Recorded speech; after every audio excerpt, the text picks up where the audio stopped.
We have a lot to talk about in today's MLB recap. That JT Realmuto trade from a few years back is shaping up to be an all-time bad trade because, Sixto Sanchez, he might be on the move, and he was the biggest piece in that trade. Atlanta, they're known for making great trades, but this time we have some question marks surrounding them and a guy that they just let go of. The same thing with the Yankees and Gleyber Torres. We got to talk about that situation. And also, Joe Kelly and Dave Roberts, they both basically said that the Yankees weren't you can fill in the blanks. If you guys are brand new to the channel, this is a series called MLB Recap. We give updates every single day, so do me a favor, stick around and hit that subscribe button. So the first thing I think that we should talk about is the Joe Kelly and Dave Roberts comments on the Yankees. Now, Dave Roberts was more in a roundabout way. We'll talk about that after Joe Kelly, because Joe, he came out in a few interviews and has basically clowned on the Yankees, and he said that if they had to re-rank the playoffs, that the Yankees would have been an 8 or 9 seed. To be honest with you guys, I feel like that's a bit of revisionist history. It's a little bit disrespectful because it's not like the Yankees were a bottom feeder playoff team. They just squeaked in. They were really good in the regular season, but they did have some glaring issues, and those issues bubbled to the surface in the World Series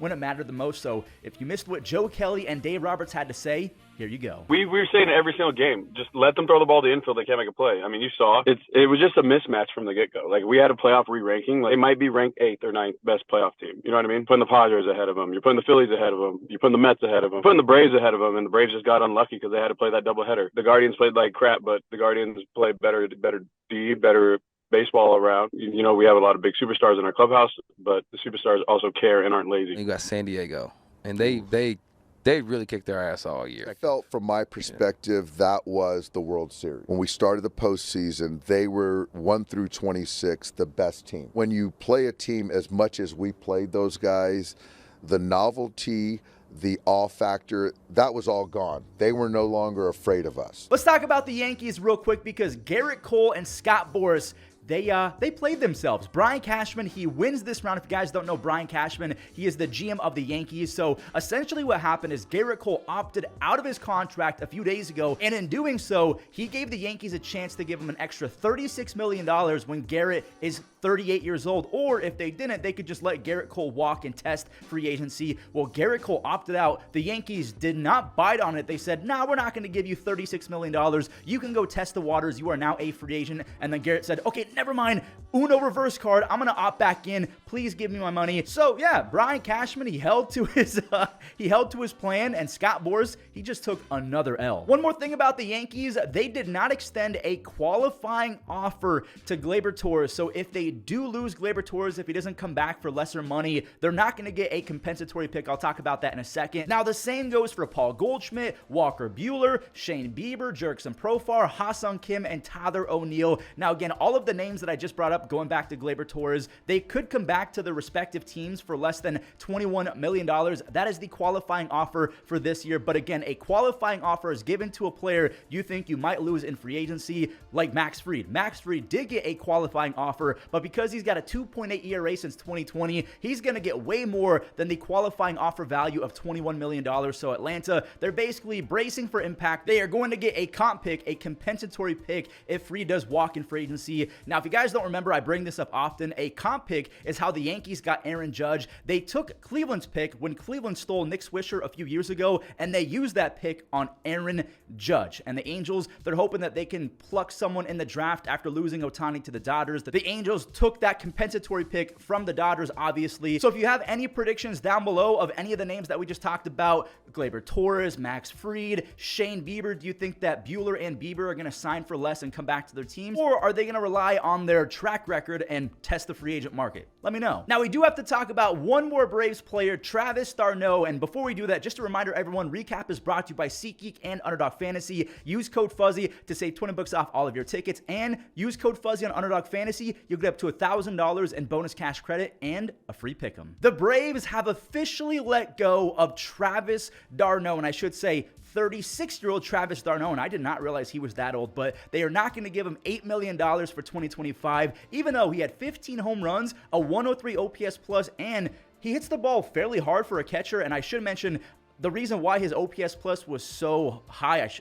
so high. For a catcher, 103 is pretty good, but in the grand scheme of things, not that great. He had a 922 OPS versus lefties, so he smashes left-handed pitchers. The thing about him, though, as a defender is he's not very good at framing. He's still decent at blocking and other aspects of being a catcher, but when it comes to framing, that seems to be what teams are prioritizing heading into 2025 and beyond. But those bats from a catcher don't come around too often. I think that he would be perfect with the Guardians because you can go Bo versus righties and Travis d'Arnaud versus lefties. Now, it's not like the Braves gave away their best catcher. They still have Sean Murphy, who just has to stay healthy. They also have a young prospect by the name of Drake Baldwin, who could get some reps as well now that Travis d'Arnaud is gone. So honestly, I know Travis did have some big moments and he was a fan favorite, and he had some clutch postseason home runs back in the DS series a few years ago. He had a couple 3 home run games, I believe. It's sad to see him go, but it's probably the right baseball move. $8 million for a going on 36, 37-year-old catcher who can only hit lefties. Probably not great. Sixto Sanchez is not a Marlin anymore, but before we talk about that, Nathan Eovaldi, he might not be a Ranger past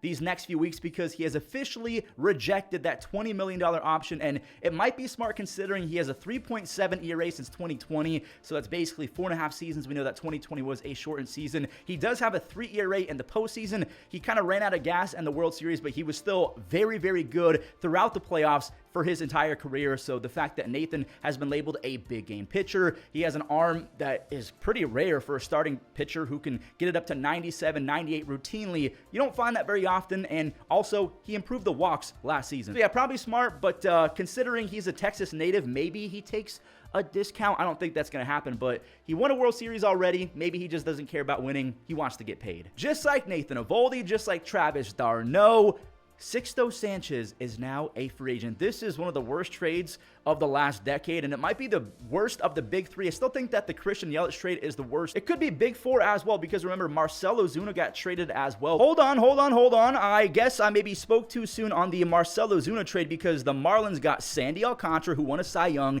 Zach Gallen, who they flipped for Jazz Chisholm Jr. They then flipped Jazz for a couple good prospects from the Yankees. So I guess the Ozuna trade isn't as bad as it seems, but yeah, there you go. There's the full update on that big trade. And we know Yelly, he was traded for a couple peanut M&Ms and belly button lints, so we won't talk about that. But if you guys don't remember the trade, it was Sixto Sanchez and Jorge Alfaro for JT Realmuto, and it's been as bad as it gets. Sixto, he missed all of 2021 and 2022 with injuries. Then he missed all of 2023 in the big leagues because he was rehabbing and pitching in the minors. He comes back for 2024. He has a 6 ERA. It almost doesn't make sense that a guy with his pedigree, Sixto Sanchez, had a 4.3 strikeouts per 9 this past season. Alfaro, I mean, the dude's throwing out pitches for the Padres and the playoffs, not like as a guy in the 9th inning when they're down by 15. He's throwing out first pitches because he's basically out of baseball. He is out of baseball. In the 3 seasons with Miami, he had an 82 OPS plus, and that was boosted by his 18 home runs in 2019. He was pretty bad for the Marlins.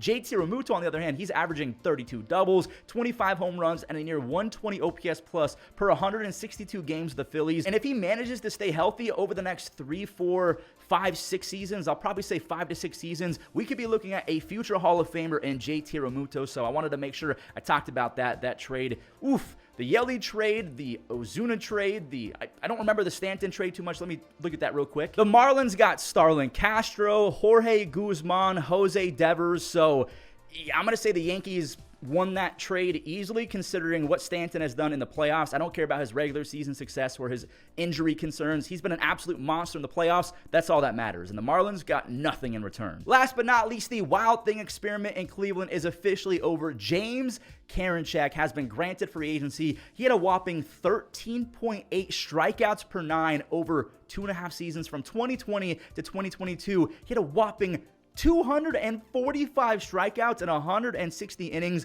The walks unfortunately skyrocketed in 2023. He then missed all of 2024 with some issues with that shoulder. So James Karinchak, his career in Cleveland is officially over, which is sad as a Cleveland fan. He was so much fun to watch, but yeah, he's gone.